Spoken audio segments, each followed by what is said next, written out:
In my previous life, my brother took his sugar baby to see a meteor shower because she said she wanted to. He drove to the countryside with all his bodyguards to create a perfect stargazing night for her. Unfortunately, business rivals whom my brother had bankrupted saw this opportunity and broke into our estate seeking revenge. My mother fought desperately to protect me, suffering severe injuries that left her fighting for her life. I called my brother repeatedly, begging him to return quickly and help us. He finally had to come back with his security team. The intruders were captured, but then terrible news came from the countryside. His sugar baby had left a suicide note, her fate unknown. In her letter, she accused me of deliberately drawing my brother away, causing her to be tortured by his enemies before she took her own life. My brother coldly burned her letter and told me not to worry about it. Afterward, my brother was blamed for what happened, and my father promised to put me in charge of the company. However, after the celebration dinner ended, my brother brutally murdered me in my bedroom. His face showed no emotion as he coldly said, "Someone as treacherous as you should have died long ago. You should have been the one to die, and the family inheritance should have been mine." I died with my eyes wide open in disbelief, and when I opened them again, I could hear our enemies breaking down the front door of our mansion. The thunderous crash of the heavy iron gates being forced open at our estate jolted me back to reality from my near-death experience. I grabbed my panic-stricken mother, who was about to rush out to see what was happening,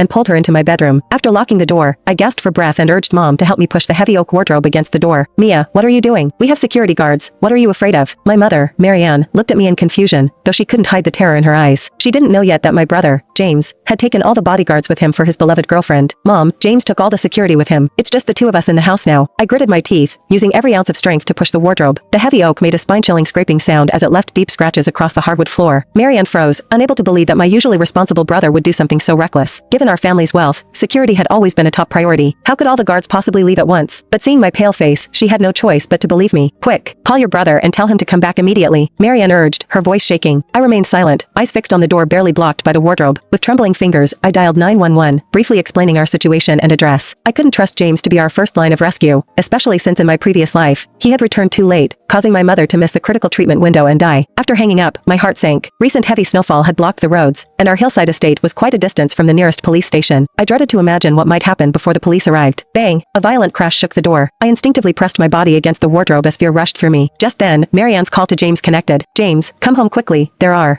intruders in the house." Marianne's voice broke with tears. James's impatient voice came through the speaker. "Come on, Mom, stop making things up. I'm still waiting for the meteor shower with Michelle. I'll be back tomorrow." "I'm not lying. There really are intruders. Come back quickly, or you'll be collecting our bodies," Marianne practically screamed. James's tone grew even colder. "I know you don't like Michelle, but there's no need to make up such stories to scare me. And tell Mia Cooper that she should stop playing these little games. I won't fall for it again." Hearing these words, my heart completely sank. It seemed my brother had also been reborn, but why would he think this was a lie I made up? In my previous life, he had witnessed with his own eyes how those thugs tortured Mother and me. Why was he being so cold this time around? Just because of Michelle Peterson? Just because she casually said Mia did it on purpose in her suicide note? Heavy footsteps approached outside the door. Then the door was hit even more violently, making the wardrobe start to scrape across the floor with a piercing noise. We watched helplessly as the wardrobe's defense